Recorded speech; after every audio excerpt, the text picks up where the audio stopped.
وَلَقَدْ يَسَّرْنَا الْقُرْآنَ لِلذِّكْرِ فَهَلْ مِن مُّدَّكِرٍ۔ الحمد للہ رب العالمین والصلاة والسلام علی سید المرسلین وعلی آلہ وصحبہ اجمعین۔ سبحان اللہ وبحمدہ سبحان اللہ العظیم۔ رب اشرح لی صدری ویسر لی امری واحلل عقدۃ من لسانی یفقہوا قولی۔ عزیزان گرامی، آج ہم سورہ بقرہ کی آیت نمبر 11 سے اپنی اس تفہیم القرآن کی محفل کا آغاز کریں گے۔ سورہ بقرہ کی آیت نمبر 11 میں اللہ تبارک و تعالیٰ فرما رہے ہیں کہ وَإِذَا قِيلَ لَهُمْ لَا تُفْسِدُوا فِي الْأَرْضِ قَالُوا إِنَّمَا نَحْنُ مُصْلِحُونَ، کہ جب کبھی ان سے کہا گیا کہ زمین میں فساد برپا نہ کرو تو انہوں نے یہی کہا کہ ہم تو اصلاح کرنے والے ہیں۔ خبردار، حقیقت میں یہی لوگ مفسد ہیں مگر انہیں شعور نہیں ہے۔ اس آیت مبارکہ میں فساد برپا کرنے والوں کی طرف اشارہ کیا گیا ہے اور ان کے رویے اور ان کے طور طریقوں کے حوالے سے نشاندہی کی گئی ہے، اور یہ اللہ کی زمین پر فساد برپا کرنے والے لوگ ہر دور میں اور ہر زمانے میں دیکھنے میں آتے ہیں، اور یہ عملاً جو ہے وہ فساد کی بدترین شکلوں کو نت نئے انداز میں جو ہے وہ برپا کرتے ہیں اور اس پہ کے لیے کوشش کرتے ہیں، مگر ان کا ہمیشہ سے یہ دعویٰ رہا ہے کہ ہم تو اصلاح کر رہے ہیں، ہم تو معاشرے کی اصلاح کر رہے ہیں، اور عمومی طور پر یہ لوگ اور یہ گروہ دین اسلام کے نام پر ہی گمراہی جو ہے وہ پھیلا رہا ہوتا ہے۔ بظاہر وہ نام کس کا استعمال کرتے ہیں؟ دین کا، دینی شعائر کا، اور لبادہ اوڑھتے ہیں دین اسلام کا، اور وہی الفاظ، وہی استعارے، وہی گفتگو کے انداز اختیار کرتے ہیں، اور مسلمان معاشرے میں انتشار بھی پھیلاتے ہیں، اور عام مسلمان کو جو کم علم کم فہم ہوتا ہے اس کو اپنی سازش میں مبتلا بھی کرتے ہیں، بہکاتے بھی ہیں۔ تو یہ دراصل کر کیا رہے ہوتے ہیں کہ اس معاشرے کی جو بلند پایہ اقدار ہوتی ہیں ان کو یہ تباہ کر رہے ہوتے ہیں، اور یہ لوگ حقیقتاً اخلاص سے، پاکیزگی سے محروم ہوتے ہیں، اور ان کے پیش نظر ایک ہی مقصد ہوتا ہے کہ ہم نے انسانیت میں فساد برپا کرنا ہے۔ یہ اعلیٰ قدروں سے آری اور جو کبائر ہیں ان میں یہ ملوث ہوتے ہیں، ان میں اخلاص نام کی کوئی رمق دکھائی نہیں دیتی، ایمان سے یہ محروم ہوتے ہیں، کیونکہ جو فہم و شعور رکھنے والا فرد ہے، جو فکر رکھنے والا فرد ہے، جو بصیرت و بصارت رکھنے والا فرد ہے، جو گہری بصارت رکھتا ہے، وہ یہ کام نہیں کر سکتا، وہ یہ کام نہیں کر سکتا۔ اس لیے ان کے ذہنوں میں یہ خناسیت طاری ہوتی ہے کہ ہم نے جو ہے وہ شر کو تقویت پہنچانی ہے، اور نام وہ جو ہے وہ اسلام کا استعمال کرتے ہیں۔ دراصل یہ لوگ جو ہیں وہ اپنی خواہشات نفس کے جو ہے وہ اسیر ہوتے ہیں، اور ربانی جو نظام ہے اس کے جو انکاری ہوتے ہیں۔ اس لیے اللہ تبارک و تعالیٰ جو ہے وہ ان کی اس رویے کی طرف جو ہے وہ نشاندہی کر رہے ہیں۔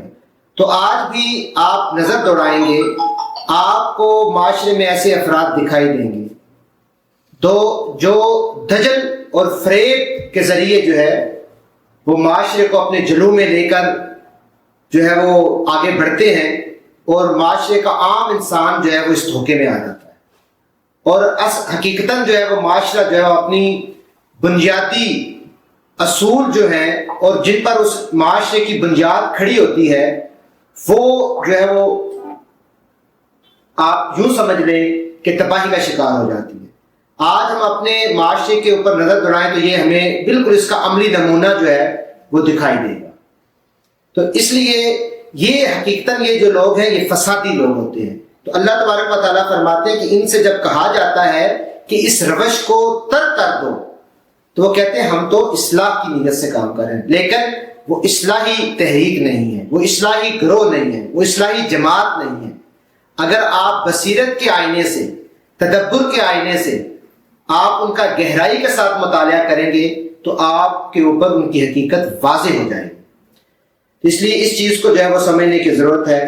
پھر اللہ تبارک و تعالیٰ آیت نمبر 21 میں جو ہے فرما رہے ہیں کہ یا ایھا الناس اعبدوا ربکم الذی خلقکم والذین من قبلکم لعلکم تتقون الذی جعل لکم الارض فراشا والسماء بناء وانزل من السماء ماء فاخرج به من الثمرات رزقا لکم فلا تجعلوا للہ اندادا وانتم تعلمون۔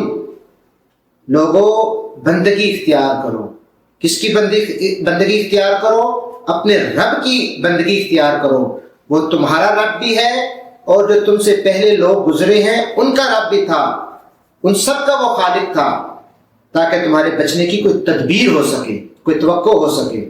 تو پوری انسانیت کو جو ہے وہ دعوت کیا دی جا رہی ہے کہ رب واحد کی جو ہے وہ بندگی میں اپنے آپ کو داخل کر لو، اور اس وجہ سے داخل کر لو کہ وہی خالق ہے، وہی مالک ہے، ٹھیک، اور تمہارے آباء و اجداد کو بھی اسی رب کریم کی ذات نے پیدا کیا ہے۔ وہ ایسا رب ہے جو اکیلا اس پوری کائنات کو تخلیق کرنے والا ہے۔ اگر وہ اس پوری کائنات کو تخلیق کرنے والا ہے اور حقیقتاً وہ اس کائنات کو تخلیق کرنے والا ہے تو پھر وہ اس بات کا مستحق ہے کہ اسی کی بندگی کی جائے، اور اس کی بندگی جو ہے وہ ایک خاص مقصد اور توقع رکھتی ہے کہ آپ اللہ کی بندگی اختیار کریں اور اس دعوت کو تمام لوگوں تک جو ہے وہ پہنچائیں، جو دعوت آپ تک پہنچی ہے۔ اور پھر اس کے پیچھے جو اصل مقصد ہے لعلکم تتقون، تاکہ تم کیا بن جاؤ؟ پرہیزگار بن جاؤ۔ جب تم رب کی بندگی اختیار کرو گے تو پھر تم پرہیزگار بن جاؤ گے۔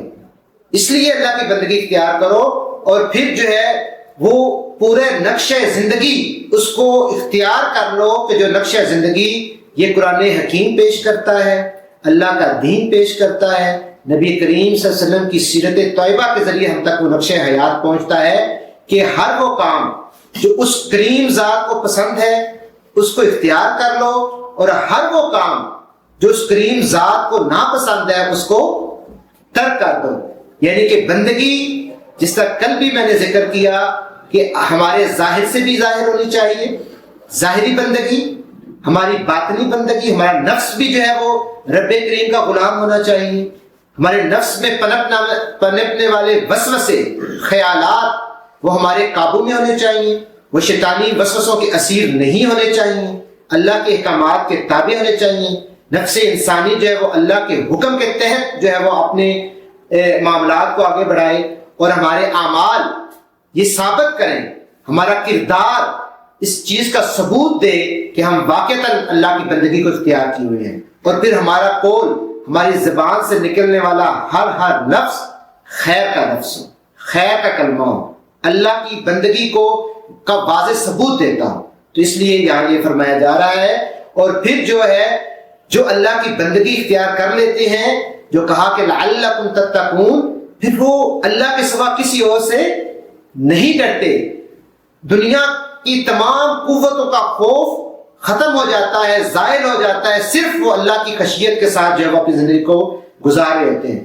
اس لیے کہ ان لوگوں نے اللہ کی خالقیت کی صفت کو، اللہ کی ربوبیت کی صفت کو، اللہ کی مالکیت کی صفت کا ادراک بھی کر لیا، اس کی پہچان حاصل کر لی، اس کی معرفت حاصل کر لی۔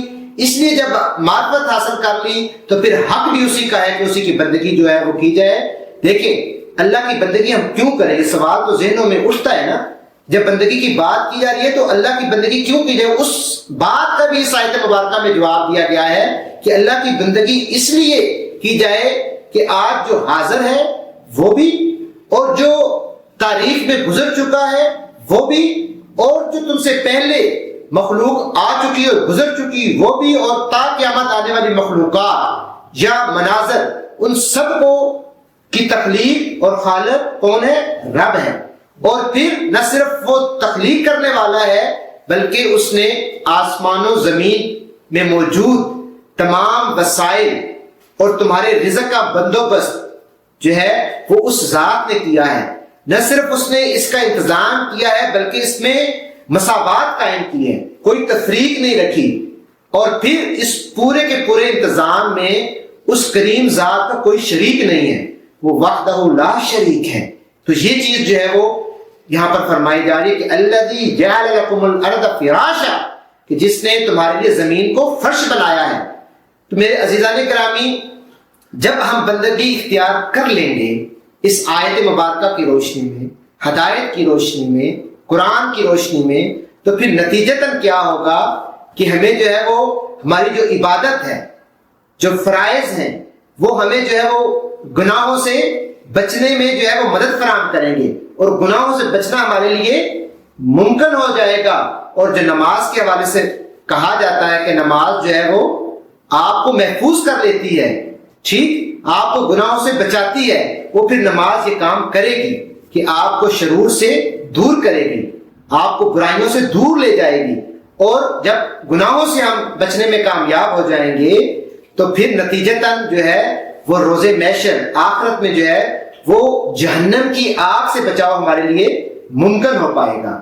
تو یہ اس چیز کو جو ہے وہ ہمیں سمجھنا چاہیے۔ پھر اللہ تبارک و تعالیٰ اس کے بعد جو ہے وہ آیت نمبر 27 میں فرما رہے ہیں، کیا فرما رہے ہیں کہ الذین ینقضون عہد اللہ من بعد میثاقہ، کہ اللہ کے عہد کو مضبوطی سے باندھ لینے کے بعد توڑ دیتے ہیں۔ کون؟ یہ لوگ جو بندگی اختیار نہیں کرتے، جو منافقت کی روش پہ ہیں، جو فاسق ہیں، جو کافر ہیں، جن کی پہلے پوری بات تفصیلات رکھ دی گئی ہیں۔ تو اللہ کے عہد کو مضبوطی سے باندھ لینے کے بعد وہ توڑ دیتے ہیں۔ اللہ نے جسے جوڑنے کا حکم دیا ہے اسے کاٹتے ہیں اور زمین میں فساد برپا کرتے ہیں۔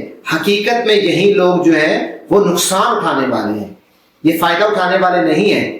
تو یہ جو عہد کی بات کی جا رہی ہے، عہد کی مختلف شکلیں جو ہیں ان کو ہم سمجھ سکتے ہیں۔ ایک عہد تو یہ بھی ہے کہ جن اقوام نے پیغمبروں کے ساتھ عہد باندھا، جن اقوام نے پیغمبروں کے ساتھ عہد باندھا اور پھر جو ہے وہ اللہ کی بندگی جو ہے وہ اختیار کرنے کا ارادہ بھی کیا، لیکن جب ان کے سامنے وہ پورا نظام حیات پیش کیا گیا، وہ قانون کی کتاب پیش کی گئی، وہ معیشت کے اصول بتلائے گئے، وہ تمدنی اصول بتائے گئے، تو انہوں نے اس کو اختیار کرنے سے انکار کر دیا۔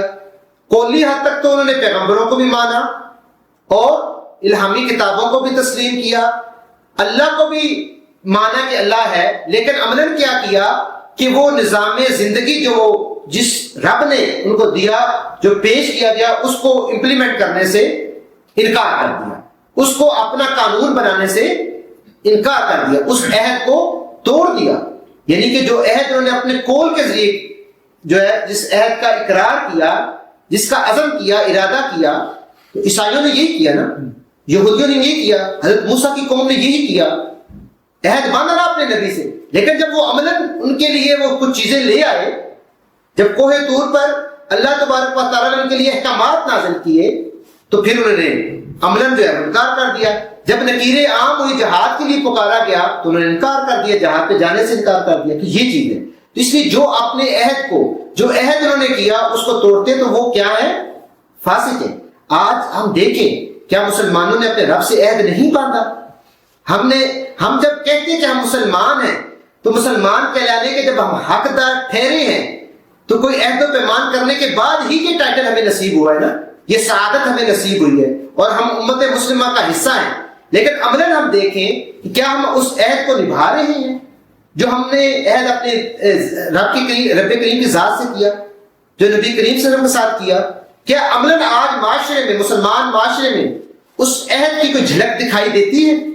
ہم تو خود اللہ کے قوانین کی دھجیاں اڑا رہے ہیں، ہم تو خود جو ہے وہ سودی نظام کی بنیاد پر پوری معیشت چلا رہے ہیں، ہماری عدالتوں میں اللہ کا قانون دکھائی نہیں دیتا، ہمارے معاشرے میں، ہمارے رسوم و رواج میں، تو ہم کیا اس عہد کی پامالی نہیں کر رہے؟ یقیناً کر رہے ہیں۔ تو اسی کی بات کی جا رہی ہے، اور جو عہد کو پامال کرتا ہے وہ فاسق ہے، وہ فسق کا مظاہرہ کر رہا ہے۔ اس لیے یہ بات بھی دیکھتے ہیں کہ ان کے اندر یہ اتنا حوصلہ کیسے آ گیا، یہ جرت کیسے آ گئی کہ اللہ کی ذات کے ساتھ ایک عہد باندھنے کے بعد جو ہے اس کا احترام نہیں کر رہے، اس کو ملوز خاطر نہیں لا رہے، اس کو توڑ رہے ہیں۔ یہ حوصلہ بہت بڑا حوصلہ نہیں ہے جی، اتنا بڑا حوصلہ کر جانا، اور اس ذات کے ساتھ جو پوری کائنات کا مالک ہے اس کے ساتھ ہم عہد پیمان باندھنے کے بعد جب اس کی ہم دھجیاں اڑا رہے ہیں، تو یہ چیز جو ہے وہ دیکھنی تو پڑے گی، ہمیں اس پہ غور و فکر کرنا چاہیے، اپنا جائزہ لینا چاہیے۔ پھر اللہ تبارک و تعالیٰ فرما رہے ہیں کہ اللہ تعالیٰ نے جس چیز کے جوڑنے کا حکم دیا اس کو یہ کاٹتے ہیں، یہ جوڑتے نہیں ہیں۔ اللہ تعالیٰ نے یہاں پر کس قسم کے جو ہے وہ روابط اور تعلقات کو استوار کرنے اور قائم رکھنے کا حکم دیا ہے۔ اللہ تعالیٰ نے یہ حکم جو ہے وہ آپ کے عزیز و اقربا کے دائرے میں بھی دیا ہے، اور نہ صرف عزیز و اقربا کے دائرے میں، پوری انسانیت کے حوالے سے یہ بات کی ہے کہ پوری انسانیت اللہ کے نزدیک جو ہے وہ ایک عظیم برادری ہے، اور اس عظیم برادری کو قائم کرو۔ ہر انسان دوسرے انسان کا جو ہے وہ ایک بھائی ہے، مسلمان بھائی ہیں، انما المؤمنون اخوہ، کہ مسلمان دراصل مومن دراصل جو ہے وہ بھائی ہیں۔ یہ پوری برادری تشکیل پاتی ہے، اور اس کی بنیاد پر، اس نظریاتی بنیاد پر، اس نظریاتی رویے کی بنیاد پر ایک ایسی اخوت قائم ہوتی ہے، اور ایک ایسی ایمانی برادری قائم ہوتی ہے، کیونکہ اس برادری اور اس اخوتی رشتے کا جو ہے وہ اصل تعلق جو ہے وہ کلمہ طیبہ ہوتا ہے، وہ اللہ کی ذات ہوتی ہے۔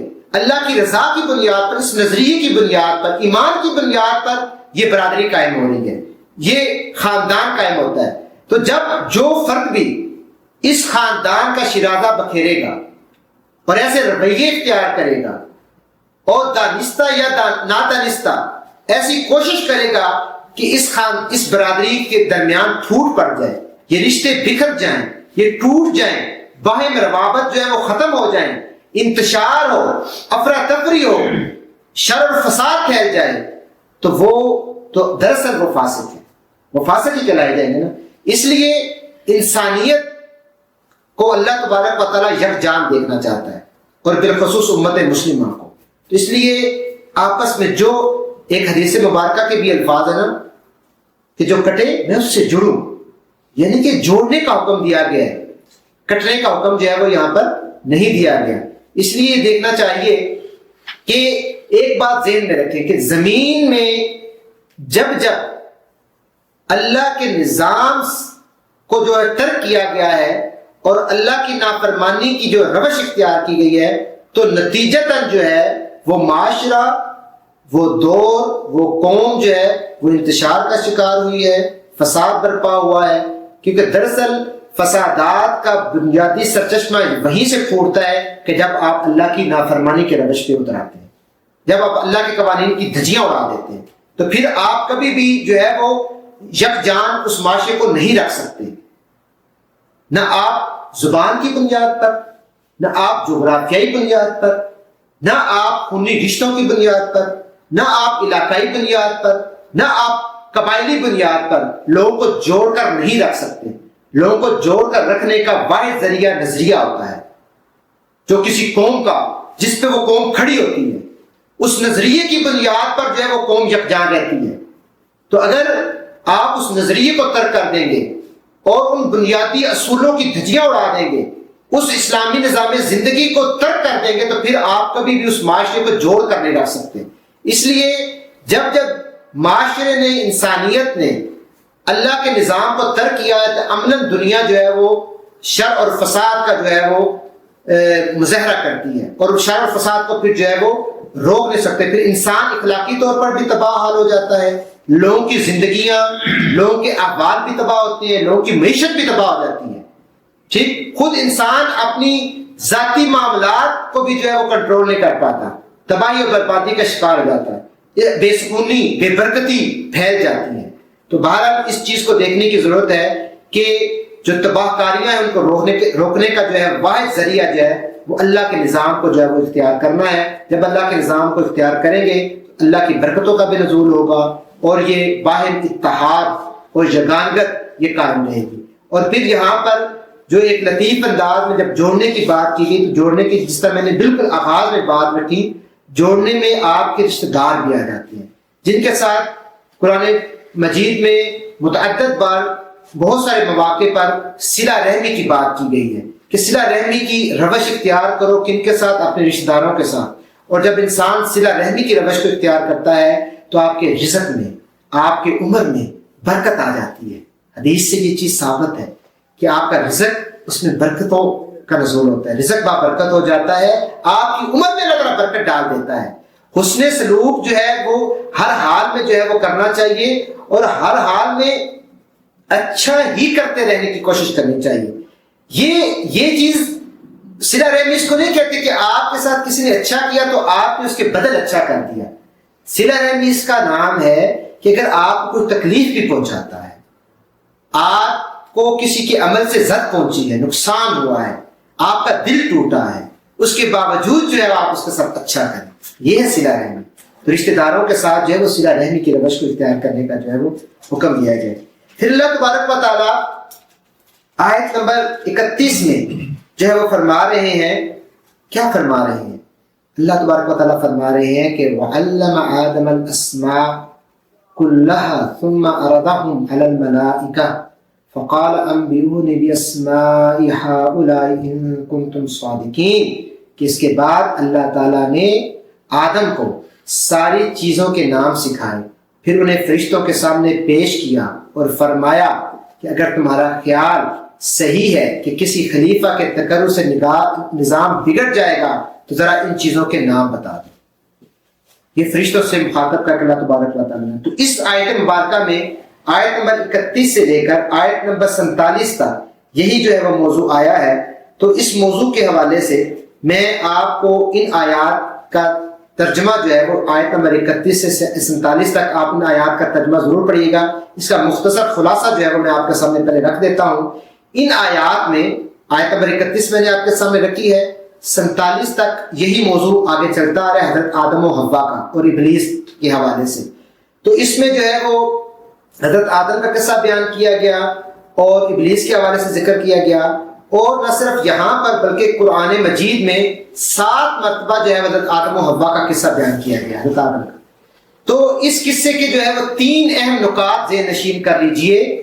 پہلا نقطہ علم جو اللہ تعالیٰ نے ودیت کیا ہے, دوسرا نقطہ سجدہ جو اللہ کے لیے سجدہ, تیسرا نقطہ غلطی نسیان انسان کی فطرت میں. یعنی کہ پہلی بات جو ہے علم کی جو میں نے بات کی کہ اللہ تبارک و تعالیٰ کا یہ بہت بڑا فضل اور کرم ہے کہ اللہ تبارک و تعالیٰ نے انسان کو علم کے شرف سے بخشا ہے. حضرت آدم یعنی کہ ہم انسان تمثیلاً حضرت آدم کی بات کر کے یہ کہ پوری انسانیت کو اللہ تعالیٰ نے جو منصب نصیب کیا ہے اور جو فضل کیا ہے کہ اللہ تعالیٰ نے ہمیں علم سکھا, ہمیں نام اسماء کے نام بتائے ہیں, ٹھیک, فضیلت یہ عطا کی ہے, ہمیں کھانے پینے کی اشیاء کا علم دیا ہے, ہمیں نام سکھائے ہیں. اور اس لیے اللہ تبارک و تعالیٰ کے توسط سے نبی کریم صلی اللہ علیہ وسلم نے اپنے صحابہ کو اور تمام انسانیت کو مسلمانوں کو یہ دعا بھی سکھائی, اللہم انا نسألک علما نافعا ورزقا طیبا وعملا متقبلا. کہ اے اللہ تعالیٰ ہمیں علم نافع عطا فرما اور رزق پاکیزہ اور حلال نصیب فرما اور ہمیں وہ عمل دے جو تیرے نزدیک مقبول ہو. تو علم نافع جو ہے یہ اللہ تعالیٰ کو بہت بڑا احسان ہے اور یہ دعا کرتے رہنا چاہیے. پھر دوسرا جو ہے رویہ, 2 رویے ہمارے سامنے جو سجدہ ہے, اس میں ایک شیطان کا رویہ ہے اور ایک آدم کا رویہ ہے, آدم کا. شیطان کا رویہ کیا ہے کہ جسے اللہ تبارک و تعالیٰ نے حکم دیا کہ سجدہ کرو تو اس نے انکار کر دیا, اللہ کے آگے جھکنے سے انکار کر دیا. یہ ہے شیطانی روش. اللہ کی بندگی نہ اختیار کرنا شیطانی روش, اللہ کے احکامات کی بجا آوری نہ کرنا شیطانی روش, اللہ تعالیٰ کے نظام کی پامالی کرنا شیطانی روش, فسق برپا کرنا شیطانی روش، فساد برپا کرنا شیطانی روش، منافقت اختیار کرنا شیطانی روش، کفر اختیار کرنا شیطانی روش، گناہوں کا ارتکاب کرنا شیطانی روش. اور آدم کی روش کیا ہے؟ سر بسجود ہو جانا، اپنے اللہ کے حضور اپنے آپ کو پیش کر دینا، احکامات کی بجا آوری کرنا. اور پھر اس کے ساتھ ساتھ جو ہے جو دوسری بات، تیسری بات، پہلے علم کی، پھر سجدے کی میں نے کی، اور پھر جو غلطی اور غلطی ہو جانے کے بعد توبہ کی روش، رجوع کی روش. شیطان جو ہے وہ ہر درمی کا مظاہرہ کرتا ہے. اس نے غلطی کی لیکن اس نے غلطی کے بعد غلطی کو ماننے سے انکار کر دیا اور اس نے اللہ کو چیلنج کیا. یہ ہے شیطانی روش. اور اگر انسانی حضرت آدم کی روش کیا ہے کہ ہم سے غلطی ہو جائے، بھول چک ہو جائے، نسیان کی بنیاد پر، لا علمی کی بنیاد پر، لا فہم و فراست کی کمزوری کی بنیاد پر غلطی ہو جاتی ہے، گناہ ہو جاتے ہیں، لیکن فوری رجوع کیا جائے، توبہ کی روش. تو یہ ہے حضرت آدم کی روش. اب ہمیں یہ دیکھنا ہے تین باتوں: علم پہ اللہ کا شکر ادا کرنا، اور شیطانی روش کو ترک کر کے اللہ کے حضور سجدہ ریز ہو جانا، عبادت کے لیے سرنگو ہو جانا، احکامات کی بجا آوری کرنا، اور پھر اگر کوئی غلطی ہو جائے تو توبہ استغفار کرنا. تو یوں جو ہے اب تک جو میں نے آپ کے سامنے گفتگو رکھی ہے سورہ بقرہ کے ضمن میں، جو پہلا حصہ میں نے آپ کے سامنے رکھا، تو اس میں غور و فکر کرنے کے جو ہے وہ چند ایک نکات میں آخر میں رکھ کے بات کو ختم کروں گا. پہلی بات، اہدنا الصراط المستقیم. اس دعا کا بار بار ادا کرنا، پورے شعور کے ساتھ، پوری روح کے ساتھ، یکسوئی کے ساتھ، کہ اللہ تعالیٰ ہمیں ہدایت نصیب کر دے. اور دوسری بات یہ ہے کہ قرآن پڑھنے کے بعد اگر ہم اس پر عمل نہیں کریں گے، جو بات ہم تک پہنچی ہے، تو عمل جو ہے وہ ہم نہیں کریں گے تو ہم جو ہے وہ بھٹک جائیں گے. عمل کرنے کی بات، اللہ سے ڈرنے کی بات، اور پھر اس سے خوف کھانے کی بات کہ کہیں دل سخت نہ ہو جائے ہمارے، کیونکہ اللہ تبارک و تعالیٰ نے بالکل کتاب میں کہا کہ میں مہر لگا دیتا ہوں، تو دل سخت نہ ہو جائے، مہر سخت نہ ہو جائے. پھر جو ہے وہ قرآن پاک کے نہ صرف اس حصے پہ عمل کرنا کہ جو ہمیں پسند آئے، جو ہماری مرضی کا ہو، بلکہ پوری قرآن پاک پر عمل کرنے کا عزم اور ارادہ کرنا، نیت کرنا. اور پھر یہ قرآن پاک اپنے تک محدود نہ رکھنا، اس کی دعوت کو سب تک پہنچانا، اپنے بچوں تک، خاندان تک، رشتہ داروں تک، اور پوری انسانیت تک. اور پھر جو ہے وہ ہر حال میں رجوع کس سے کرنا؟ اللہ تعالیٰ سے کرنا، اللہ تعالیٰ سے توبہ مانگنا، اور اسی سے امیدیں وابستہ رکھنا، اور اسی سے رحمت کی جو ہے وہ دعا کرنا. ربنا تقبل منا انک انت السمیع العلیم واخر دعوانا الحمد للہ رب العالمین.